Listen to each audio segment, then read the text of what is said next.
It's live? It's going live. Okay, now we're live. Hi. Say hi. Hi. Okay.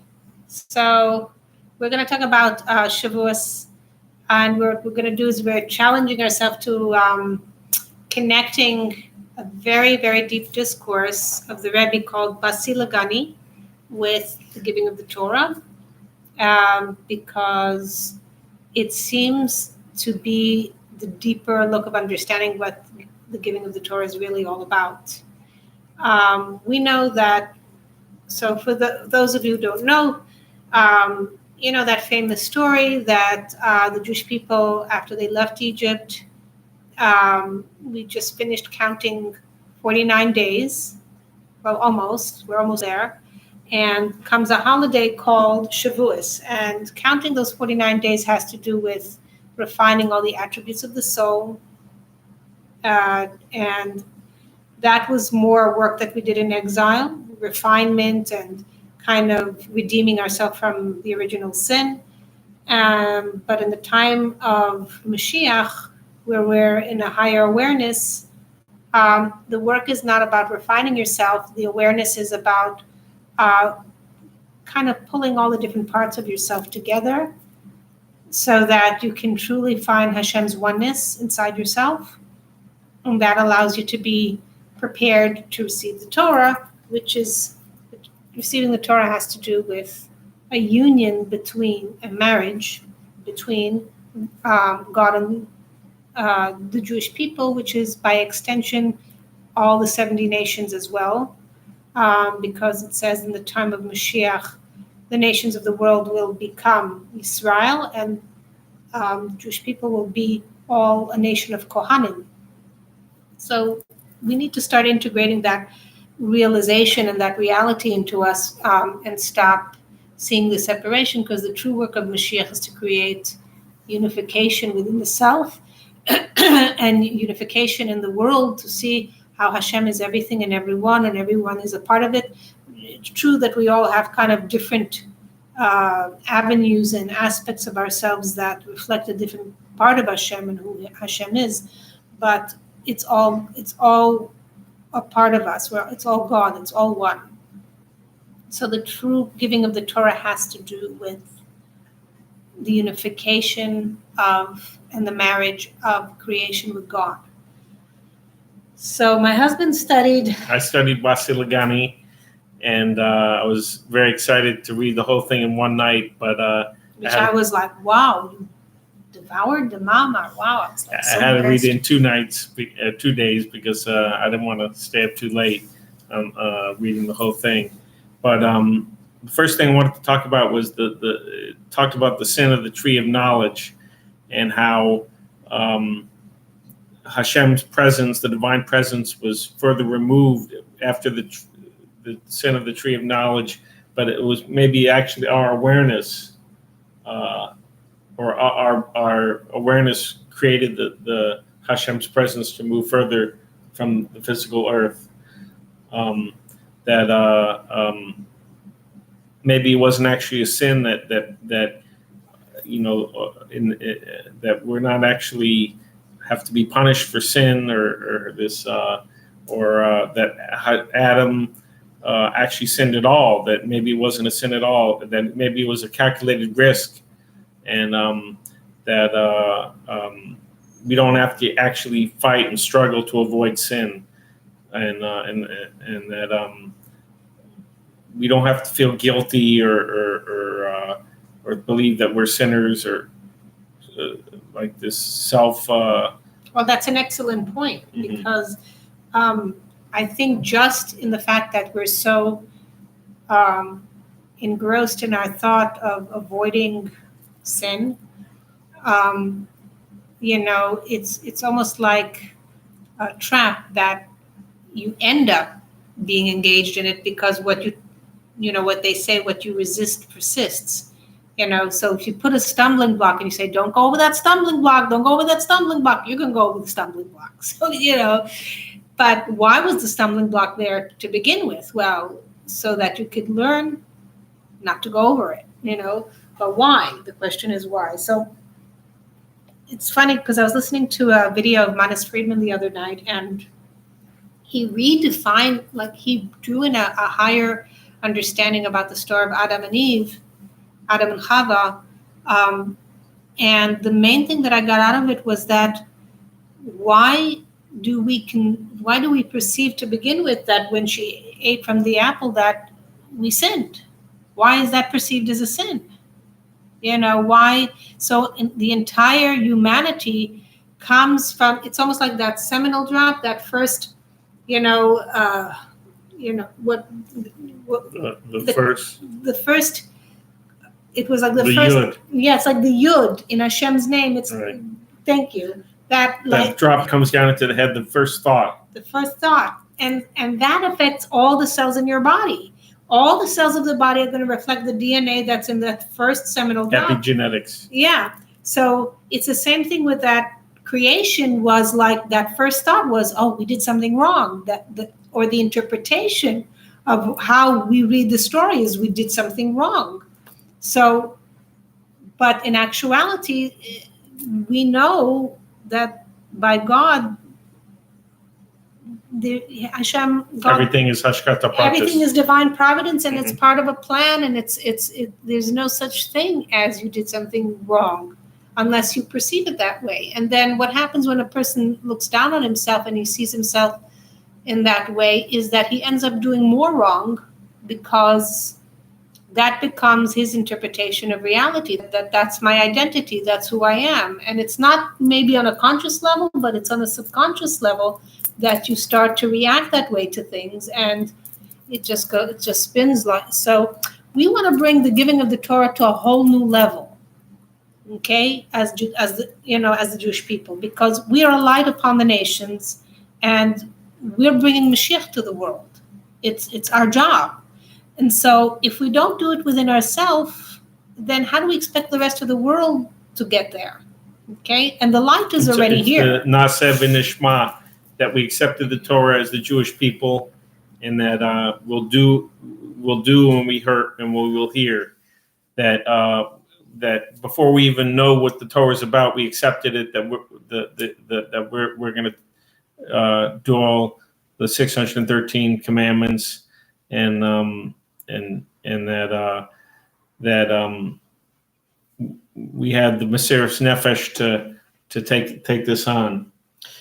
And it is a big Mesiras Nefesh, because Mesiras Nefesh means like a self-sacrifice, because you are getting out of your comfort zone. And if you're born with a certain nature, and God is coming and telling you, I'm going to give you something to completely transform your nature. It means you have to change everything you do, from the moment you wake up, to the way you eat, to the way you sleep, to the way you walk, the way you think, the way you talk. Everything has to be done in a different way. Self-refinement. It's a complete self-refinement of self, receiving the Torah. And, and it's not like a one-time deal, because, we can't look at the giving of the Torah that, it happened X amount of years ago, 2,500, except, or I don't know exactly, but it's something that's happening on a continuous basis from moment to moment as the world is being recreated, something from nothing. There is an imprint of that event in every moment that's being recreated, and your interpretation, again, like I've said before, of how you see it and define it, or reality, is going to be the kind of light that's coming into the world, which kind of brings you into the next subject about Basila Dani. Right, we're talking about the Simpson and the contraction of light, and that the amount of light in this physical world versus the amount of light in heaven above, and the concealment of that light versus the revelation of the light. And it said how in this world, the light in the physical world down here below, the light, there might be more light, more actual light than in heaven above, but it's just concealed. That we need to reveal the light. We need to spread the light and spread the oneness and Hashem in this world, in the physical world down here below. And so let's talk about what happened. The story that the Rebbe gives in the Mamar. So Basi Lagani Achoisi Kala. I've come to my garden, my sister, my bride, and that denotes the Jewish people because we've accepted the Torah, and we are taking upon ourselves the mission to draw in creation in an infinite way into the world, into a finite existence. The world is a finite existence of time and space, and we're drawing the light into every aspect of time and space through practicing the mitzvahs and through the Torah, which gives us a greater awareness on things. And so what happened was, going back to the initial sin, right? Mm-hmm. Sin again. So if we redefine things about Chava, so I like the way Manis Friedman said, Babi Eve had an understanding about things when, she ate from the apple. He said, how bizarre is it that these Adam and Chava, these figures represent, not just tzaddikim, but like the ultimate of consciousness and awareness. And they made a mistake. They couldn't wait one more hour. They could have eaten from the tree of knowledge if they would have waited one more hour and make kiddush on the fruit from that tree, and Mashiach would have been here. They couldn't wait 1 hour. Like, what doesn't make sense, right? We have so many stories in the Torah that that's what you learned, and nobody kind of takes a deeper look and say, well, that's really bizarre. That doesn't make sense. What does that really mean? We need to start kind of like, it's almost like the doctor gives you a pill and you say, okay, the doctor said this pill is going to help me. Oh, well, do you know what the pill is? Do you know what it does to you?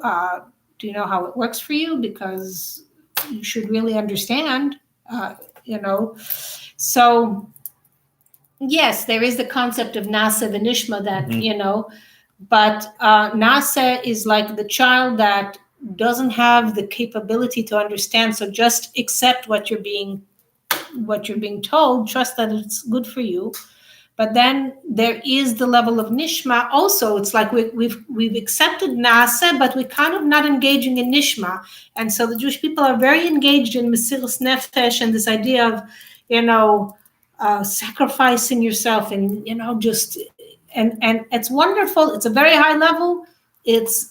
But we have to do the nishma too, and the nishma is the understanding. Mm-hmm.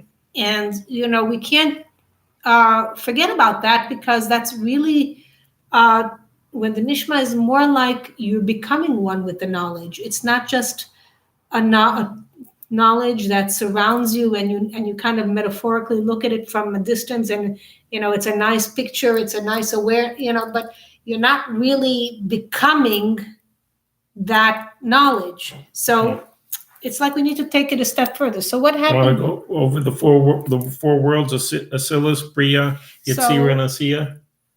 I want to first talk about Chava and her intention. Okay. Why do you think she did it? Imagine what I'm trying to remember that Manis Friedman said is that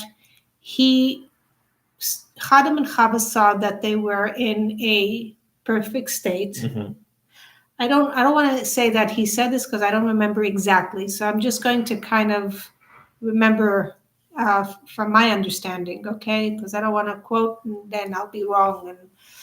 But my understanding was that Chava knew exactly what she was doing. And Hashem, now I remember. Hashem didn't say, if you will eat from the tree of knowledge. He said, when you will eat from the tree of knowledge, which means he knew very well, or they knew very well, that they're going to do it.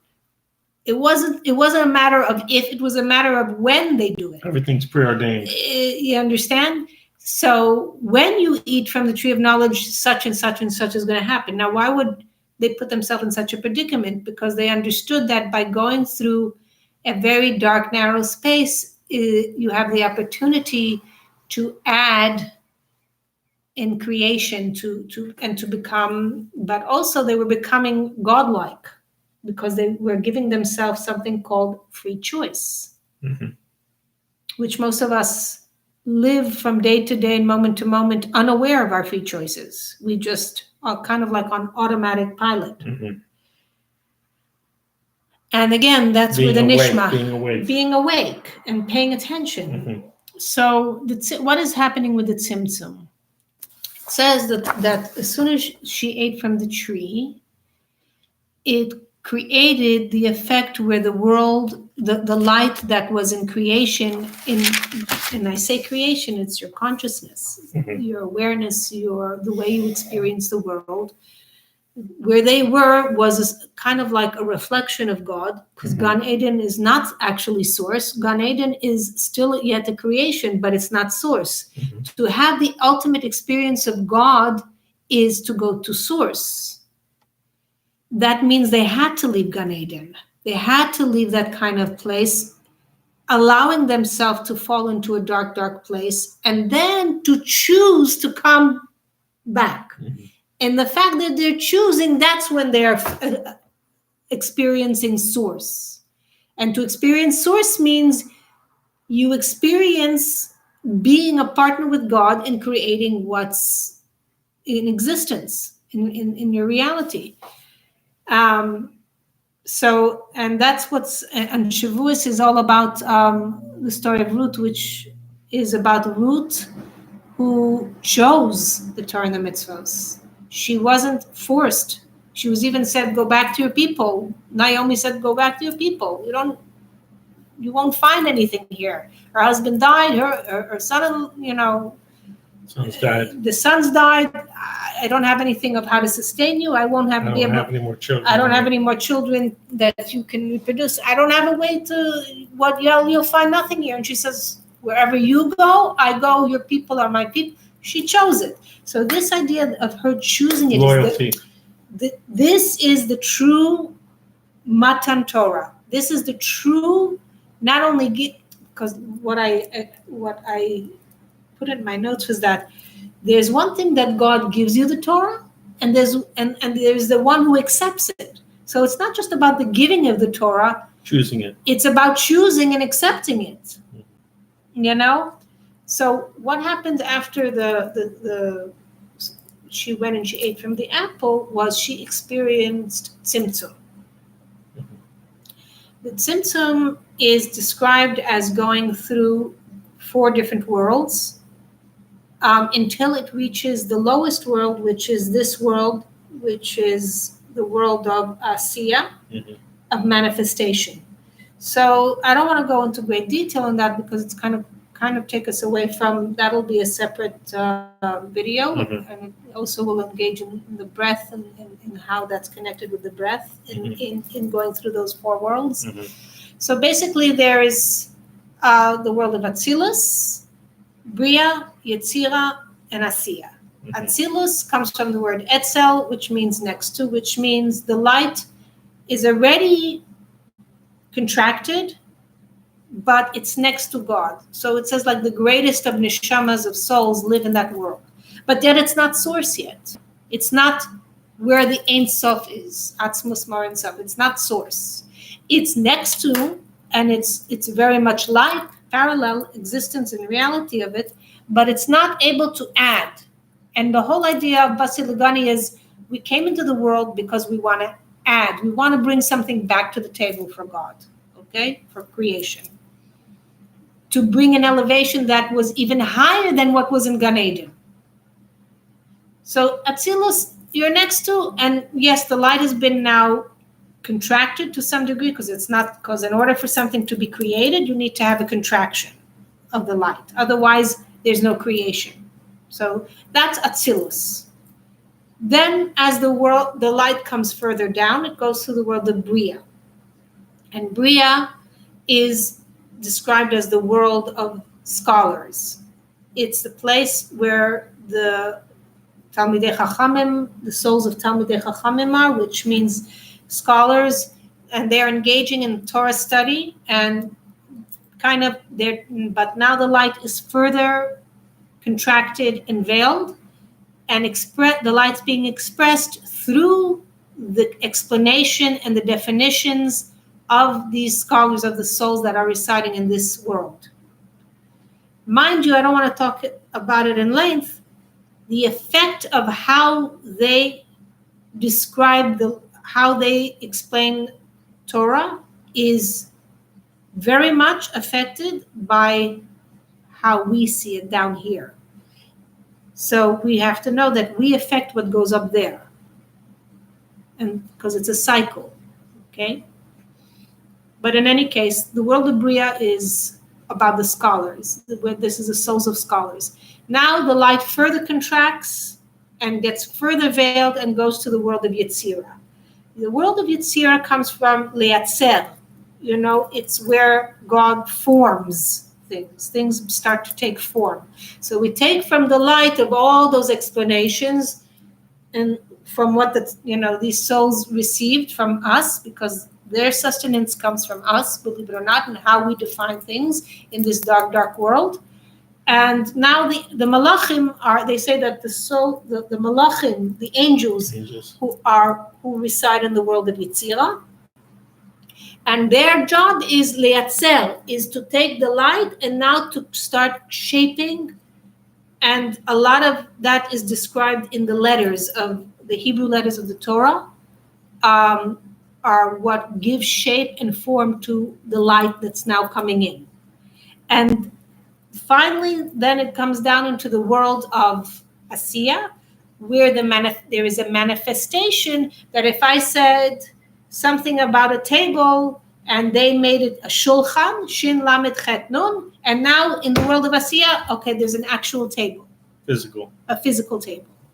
So that's how things come into manifest. Literally, the Yud Kei Vav Kei is how the light comes down. Now, if you can manage to go into your subconscious, which you do through meditation, right, and become aware of how you're seeing things, because most of us are just, again, on automatic pilot, and you go to the initial thought that was there, the chachma, right, and you say, well, I know I've been always shown to be this way, but now through this understanding, I have a wider perception, understanding of what it may, and it may even turn it over completely to a whole other different explanation, like we see in dreams. Mm-hmm. A person can have a dream that somebody passed away, but we learn that means that he's being elevated and something new is opening up in his life, that he's going to experience. Mm-hmm.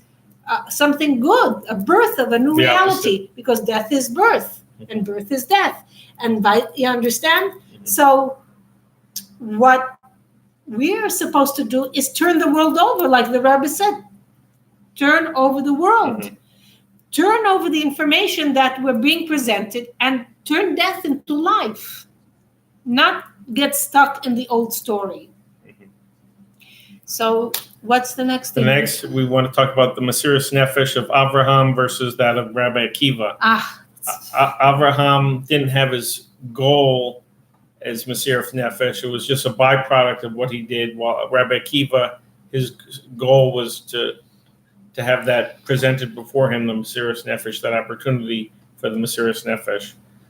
And Avraham he wanted to spread godliness and the monotheism and one God, and to all the wayfarers that came by, the strangers that came by, he wanted to spread Hashem's name, and as a byproduct, he was willing to have Mesiras Nefesh if that was needed.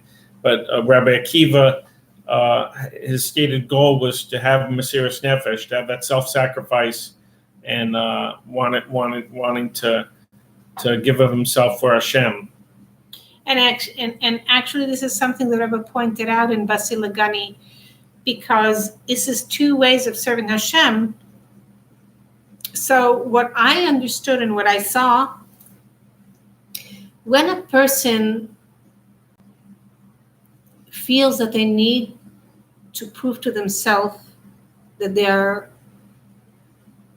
are of God and that they're worthy, I feel like they will search for Mesiras Nefesh.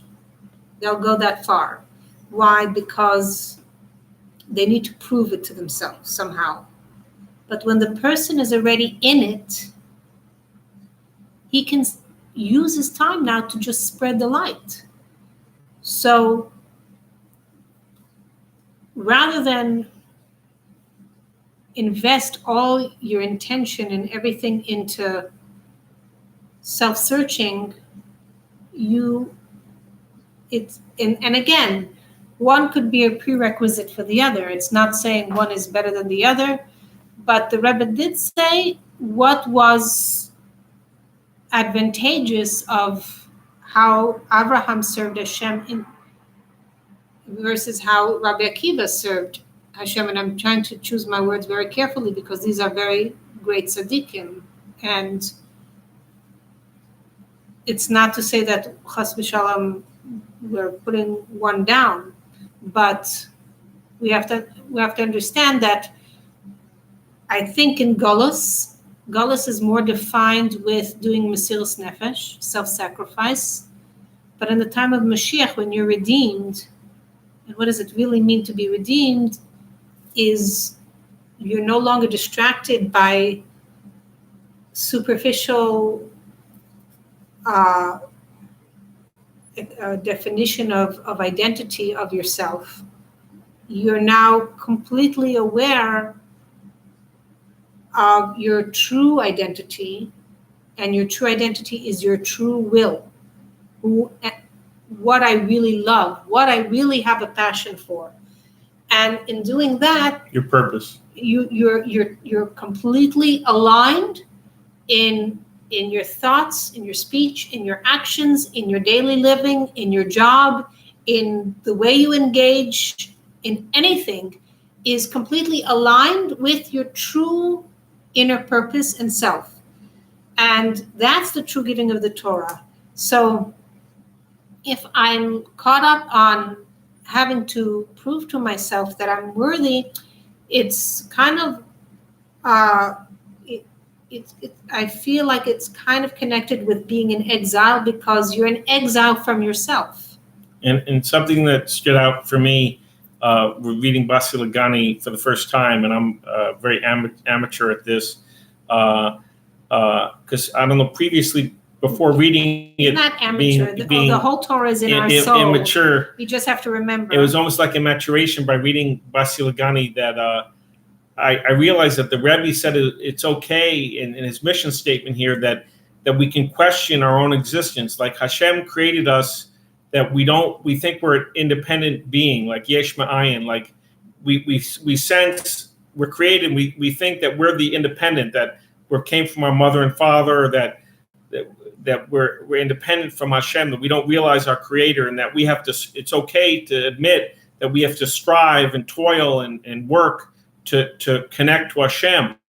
Hashem could have just created us that we didn't have to work hard, and we could just connect to Hashem automatically without any effort.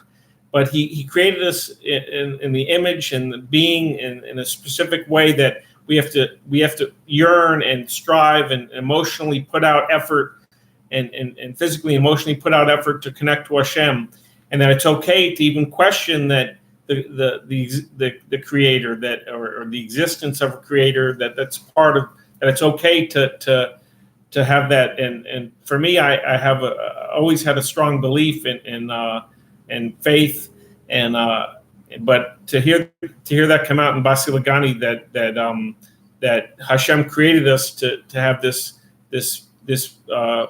feeling that we created ourselves, or that there's no that we're exist independently from our creator. But so that was something very like a maturation that it's okay to question this, and this Yesh Ma'ayin, something from nothing, that in science they talk about the Big Bang, that somehow the universe exploded with these chemicals and then everything was just created. But I think it's very important that the belief in Hashem, that higher power, and Hashem lives within us. Hashem is inside of us, and that oneness consciousness, that Mashiach consciousness, the Geula, that Mashiach and the Rebbe lives inside of us, and to spread that out to everyone, and that have this oneness. And what you want to say anything about that, or you want me to go on to the next one? So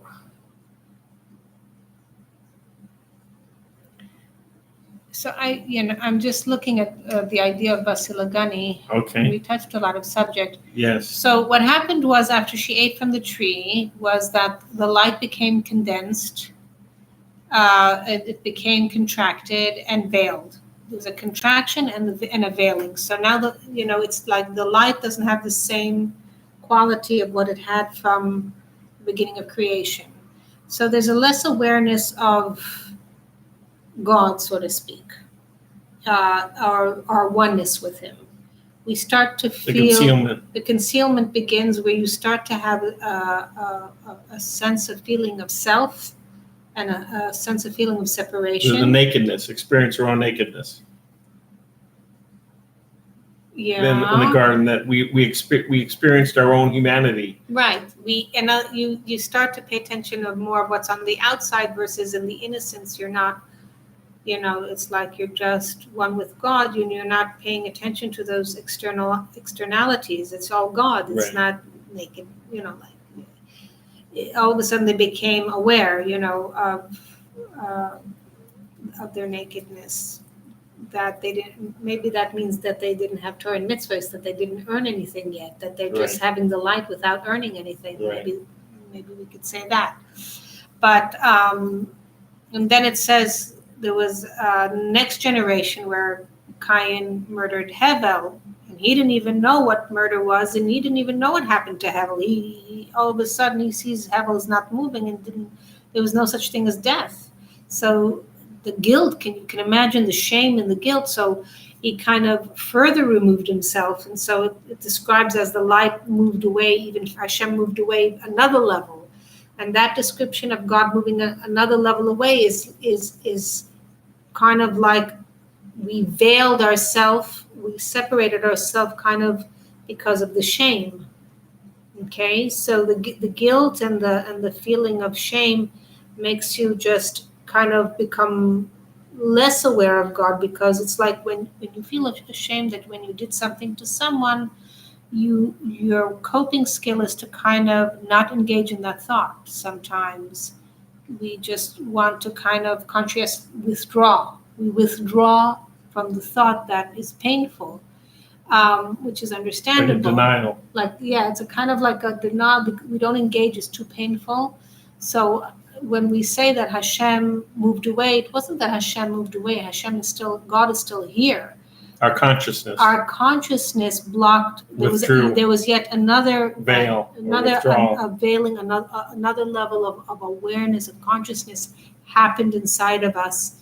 And it's interesting because it talks about 7 heavens, and there's something called 7 chakras, which I believe is somehow parallel to the 7 emotional attributes of the soul. So I think it like different facets of the psyche were veiled furthermore with every generation of sin, of that. You're unaware. But it comes Avraham Avinu, and Avraham Avinu has this awareness of that, of God, and he doesn't search for him in a way of trying to destroy himself, but rather with a kind of innocent curiosity, looks, to understand. And that's I think the level of nishma. Mm-hmm. He looked to understand how God is in everything. There's the same one that makes the sun come up, is the same one that makes the moon appear, that makes the trees grow, that makes everything happen. Unifying. He was like like unifying in things in his consciousness, and that drew down God, began to draw God down into the world, and he gave that inheritance. What's the inheritance that he really gave him? He gave him that chachma, that awareness, to Yitzchak, and Yitzchak continued drawing down the light further, and Yaakov yet further, and Yosef yet further, and then describes like Amram, and then finally to Moshe Rabbeinu. Moshe Rabbeinu was the seventh, and the seventh represents like Shabbos, represents Malchus, the recipient. And they say the seventh is loved, and here comes the giving of the Torah in the time of Moshe Rabbeinu, and they said that the events that took place in the giving of the Torah was very much like what occurred in the time of Gan Eden with the Eitz Hadas. So, but still there was something missing in the ingredient of the giving of the Torah in the time of Moshe Rabbeinu. And that ingredient was us choosing the Torah, because it describes that we like Hashem literally had to pull us out with his kaiches, and many Jews didn't leave Egypt. Many Jews died in the plague of darkness, get it, veiled consciousness. And a lot of them chose to stay in Egypt to be a slave to the Pharaoh, who told them, "No, you work for me, not you work for an external will. The external will is keep yourself alive. You're dependent on me to make the sun come up." Understand? So we have this kind of Pharaoh idea in our head that we dependent on others to give us our sustenance. And that means your consciousness is still in Egypt to some extent. And the true reality is that you have within you the power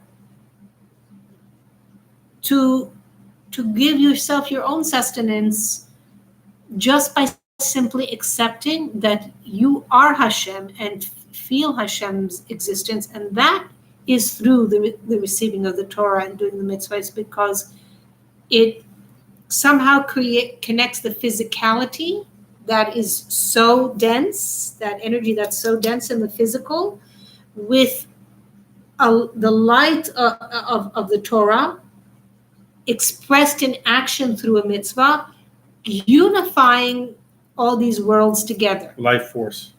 Right. So now the only ingredients that's missing is your intention and your ability to choose.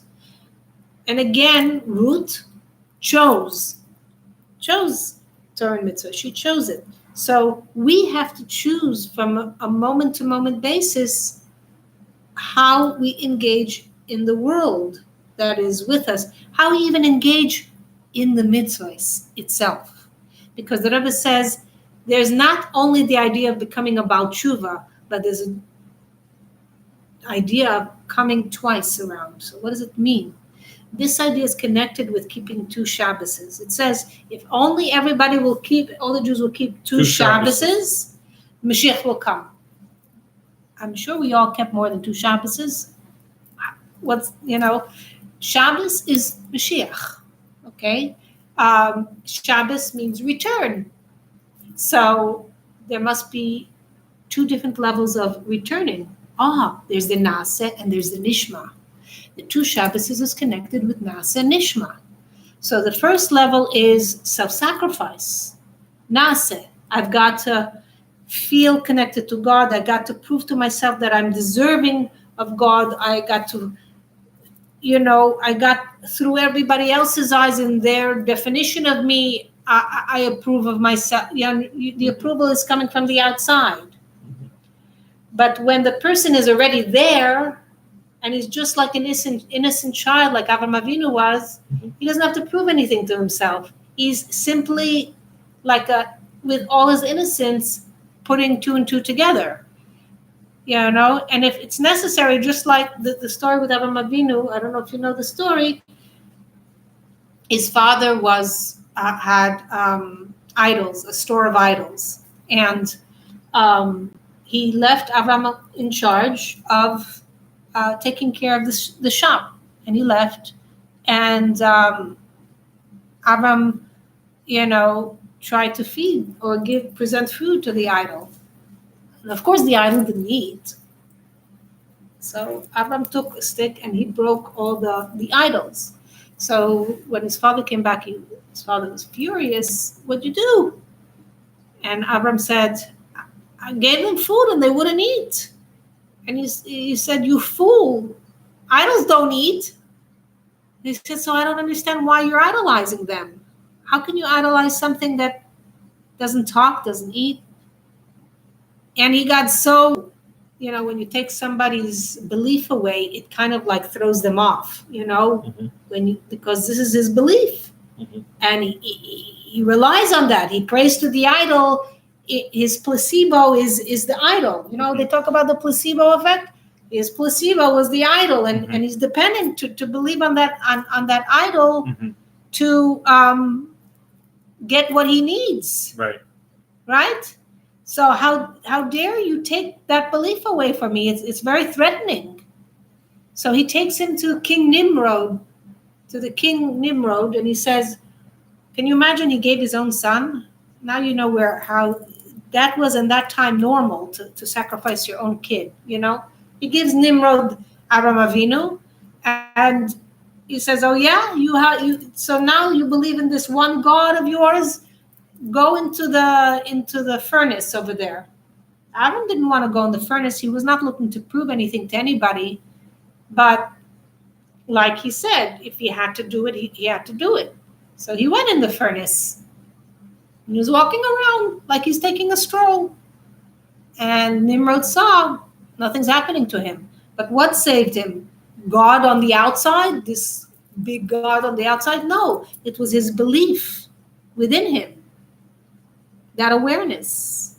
Now, I don't know if it was his cousin or his brother or one family member said, well, if he could do it, I can do it, right? But he didn't have that same oneness with him, that same understanding with him. And he wanted to prove it to him, to himself, I guess, maybe, I don't know. But when he went in, he died. Okay, so Avram was not looking for self-sacrifice. He did what he had to do. If the world demanded it from him, then he did it, but he didn't look for it, Rabbi Akiva was kind of different in his approach because, and I can relate to Rabbi Akiva a lot because I was about tshuva, and Rabbi Akiva just started discovering himself at the age of 40. And his wife believed in him so strongly that, she gave up all her heritage and all her money. Her father said, I'm going to disinherit you. And she sent him away and everything. So coming from that, he kind of like had to prove to himself that he's deserving because her family rejected him. And it's huge. You know what I mean?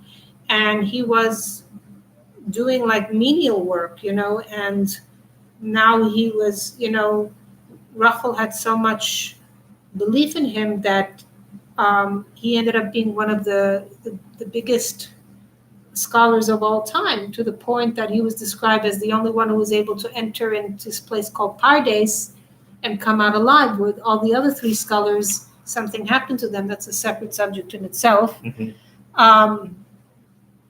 But he also was one that died al Kiddush Hashem. He was tortured by the Romans. He was one of 10 martyrs that the Rebbe talks about. And I think we all have that engraved in us that, I think the way we do Torah and mitzvahs is from that level. Oh, we went through the pogroms, and we went through when there was communism in Russia, and went to the Inquisition, and there was the Mesiras Nefesh of keeping Torah and mitzvahs despite all this thing. And we have to be aware that when there is not a piece of inside of us accepting our own godliness, then the world outside comes out and tests us. It's a mirror. It's almost like it's a mirror testing you. And are you going to self-sacrifice yourself for your belief? Are you going to hold on to your identity? Is God going to come through for me?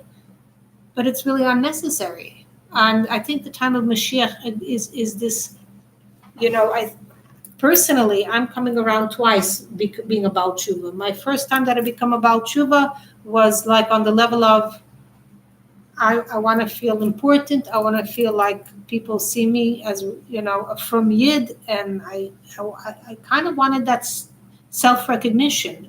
My the family that I married into were all coming from great yichus connection with the Rebbe, and who am I? What am I? And I felt like I need to prove to myself and to them that I'm worthy.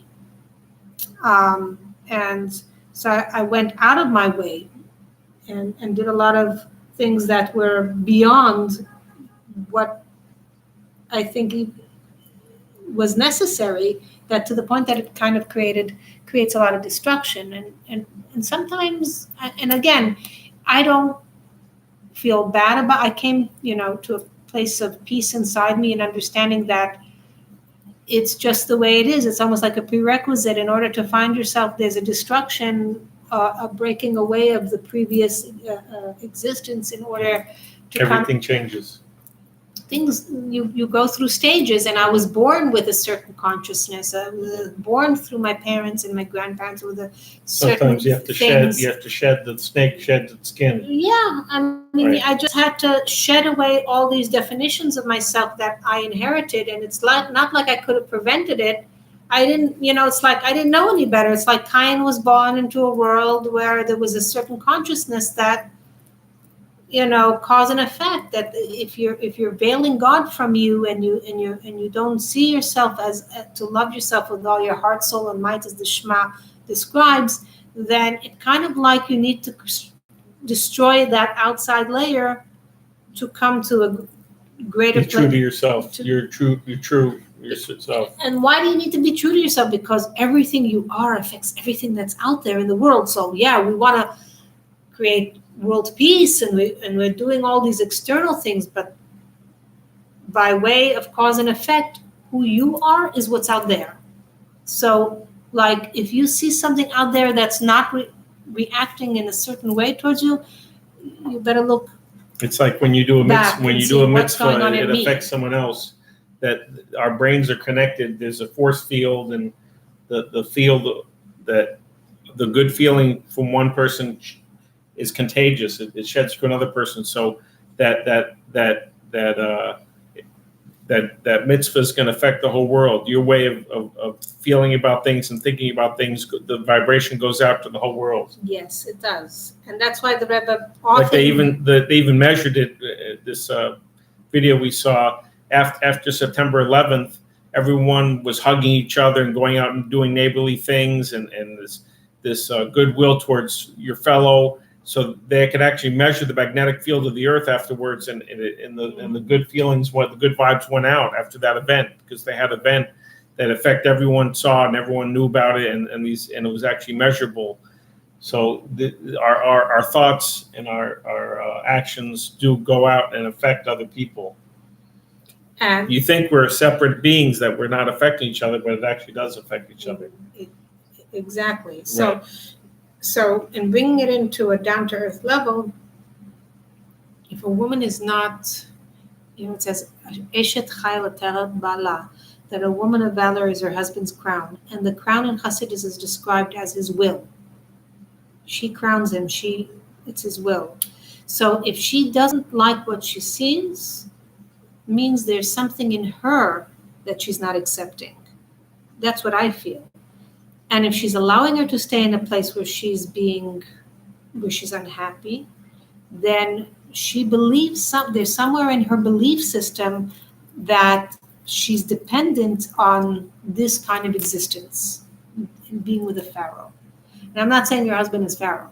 I'm saying that everything that's around you, your children, your husband, or for a husband, your wife, your children, your boss, the people at shul.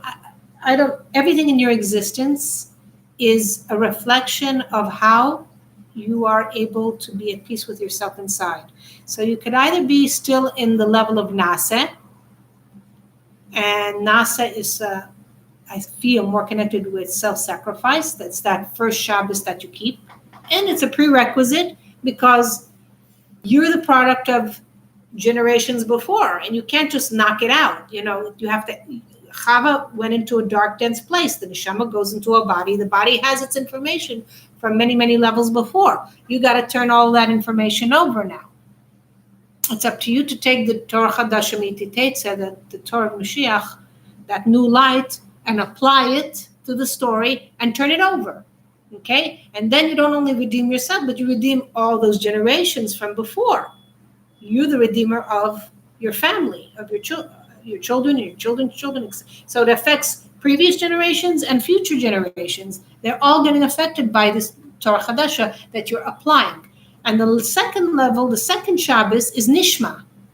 So the Nishma is what I just described, applying the Torah of Mashiach, the lessons of Mashiach, the understandings of Mashiach, the understandings of the purpose of creation into the story of who you are and everything you've ever experienced, and transforming your kavana, your intentions, into that level. Like, by example, every mitzvah you do has kavana. And in the previous intention of the mitzvah was, we need to purify the world, we need to elevate the world. It's called Avodat HaBerurim, elevate the sparks. Rebbe said, this work is done. It's finished. It's like we're standing at the Red Sea and we're still collecting all the stuff. The Rebbe one time described that when the Jews left Egypt, they had to elevate all 202 sparks that fell in Egypt. Most of the sparks fell there. And when they went through the Red Sea, they kept on trying to collect more and more things, but they emptied out Egypt already. Egypt was already completely emptied out. The work is already done. The work is done. Done. It's finished. Stop trying to fix the world. It's done. Stop trying to fix yourself. It's enough already. So it takes a lot to really pay attention deeply on how not to do the mitzvah for the sake of elevating the world, because that's the level of self-sacrifice. It's the level of nasa. Now let's do it from a level of nishma. I want to do the mitzvah because I can see the beauty. It matches with me. I want to be married to this person because he sees my intention. He sees my He completes me. He sees my fire. He complements my fire. He complements my intention, my purpose, my intention. Okay? And that's why you're marrying that person, not because you need somebody to, provide for you. I need somebody to take care of me. I need someone to provide. You are within yourself married to your own soul. Everyone around you is complimenting you. They are there to support your will, and I'm there to support his will to be in that oneness. So, by example, at one point, when I was doing this idea of mitzvahs b'teilus, that the mitzvahs are nullified. What's nullified? Not the commandment itself, but the fact that it is a commandment to you, that you have to do it. You're doing it because you have to do it, because God said so. No, now you're doing it because I want to do it, like Ruth said. I want to do it. Ruth wants to be a part of us. So we have to reach that level with every single mitzvah. Every single mitzvah has to have this element of, I'm not doing it because I was told to do it and I have to do it. That was pre-existing, but you need also the nishma. So, okay, yes, there's the nasha, but it's not complete. It's not complete without nishma. Nishma means I want to do it. So why would I want to put a mezuzah up on my door? I asked myself at one point. When I didn't understand why I was nullifying all the mitzvahs, I just knew that the Sikha said mitzvahs b'teilus. I had just the Mesirut Nefesh in me to do it. And I'm saying Mesirut Nefesh because I understood from Tanya the power of doing a mitzvah and how it connects worlds and how it connects the godliness into the body. So for me to let go of that was a Mesirut Nefesh.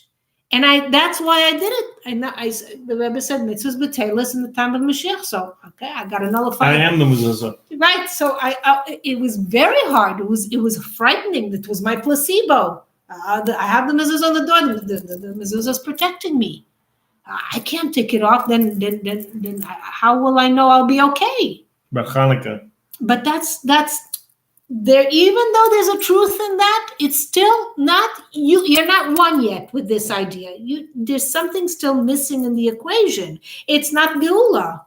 It's still living in a place of I'm fearful, so I have to do it because if I don't, then something's going to happen to me. That's not the way Hashem wants us to be in a relationship with Him. So at one point, I took off all the mezuzahs. It was scary and crazy things did happen. But eventually came like 2 years later, something in me was like, it's time. It's time to put the mezuzahs back up. And I went and got a huge mezuzah, but I felt still like, okay, so there's a purpose behind the mitzvahs. Why am I putting the mitzvah? Why am I putting up the mezuzah now? Am I doing it to protect myself from the outside world? What's my intention? That was Nasser. What's Nishma?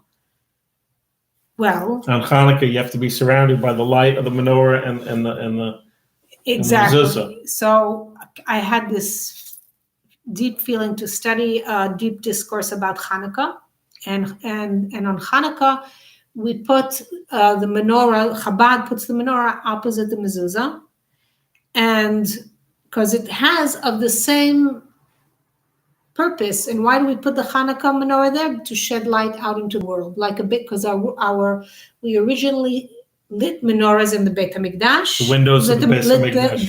The menorah in the Beit HaMikdash. And the windows were made in such a way in the Beit HaMikdash that it wasn't that it was wide from the outside, from the inside to bring the light in, to spread light from the outside. See, that's Naseh. Nishma is to know that we are the light and we're spreading our light. It's almost like the kippah. You wear the kippah. You don't wear the kippah to the light is inside. The light is inside me. So it's almost like the kippah. It doesn't block the light from coming inside me because I am the light. Yeah, he had an experience. Before I touch on that, so I just want to finish my thought with the Hanukkah. So I put up the mezuzah with the intention. Inside the mezuzah is Hashem Echad, God is one. And I love God with all my heart, soul, and might, which is describing the levels of self within you. And that love, that vibration, I'm sending it out to the world. I'm putting up this mezuzah because this house is a Beis HaMikdash, and I'm sending that light into the world. Like the Rebbe said, you put a tzedakah box and you have Sfarim in your house because your house is a miniature Beis HaMikdash and you're sending light out into the world. So this was my intention in doing what I was doing. And it was funny because we went to acupuncturist, and he was trying to tell him, I shouldn't wear a kippah. Why are you wearing the kippah? You're blocking the light. Blocking the light nature. from the universe. The nature can't come in. Can't come in. So my husband expressed his concern to me, and I said, it's the opposite. I said, we control the weather. The light is not outside you, influencing you from within. The source of light is inside you, that is going out. Right. So the kippah is, I guess, now on a different level, because we used to say you wear a kippah to always remember there is a God above you. But the kippah, I believe, now has to have a different intent. Well, that's not a bad thing, actually, in the time of Mashiach, to always, but not to remember he's above you, but he's in you. Right. Maybe to remind you now that he's in you. Right. The kippah reminds you that he's in you. Right. Because everything that's in you is a reflection of what's outside in the world. They say it's, stormy weather is like describing a person who's feeling stormy inside, So we have to remember that the stars outside us is not what dictates our life, but rather how we define things is what defines what's out there. Do we have time to talk about the red heifer? Oof, that's a very deep one. I think we should separate that for another video. We'll save that for another video. Okay. Let me just read the last part of the Basi Lagani. Mm-hmm. Okay. You want to say anything else, or should I read it? I want to wish everybody a good Yantiv, and he's going to read just 3-4 lines from the Rebbe Sikha. Everything now depends only on us, the seventh generation. May we be privileged to see and meet with the Rebbe here in this world, in a physical body, in this earthly domain, and he will redeem us. Amen. Amen. Yechi HaMelech. Yechi Adonai They say Morenu. Yechi Adonenu Morenu Rabbeinu HaMelech HaMashiach L'Olam Va'ed. Yechi HaMelech and Yechi HaMalka. Yechi HaMelech HaMalka. No Malka. The feminine and masculine. Yechi HaMelech is truly a description of the giving of the Torah, because you're saying that the king in you should be alive, and the king in you is the highest level of the soul, and the highest level of the soul is Mashiach. And the Rebbe has the qualifications of Mashiach according to Rambam, who is the seventh generation from the Alter Rebbe, who began to bring down from the Baal Shem Tov the Pnimius HaTorah, which is the inner Torah, the inner dimensions of the Torah, the inner will, which reflected serving God b'simcha, and began the work of the Nishma. The beginning of Nishma began with the Alter Rebbe. And it's like we're all shluchim of the Rebbe.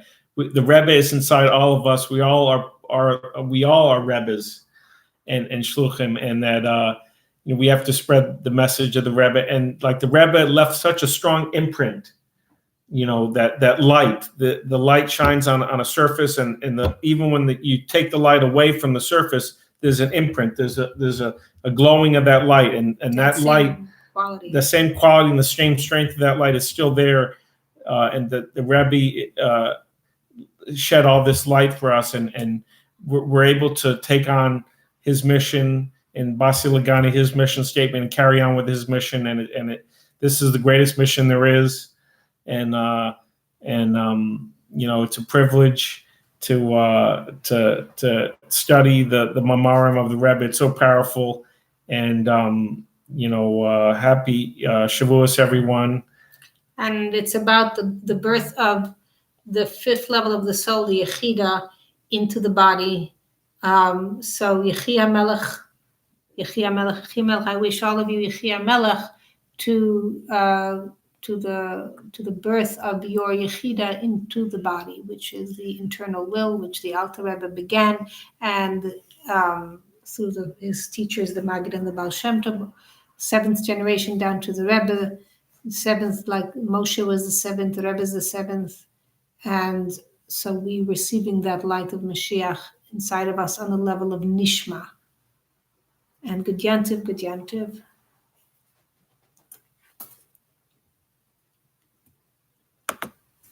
Okay, I show you one end of your live stream and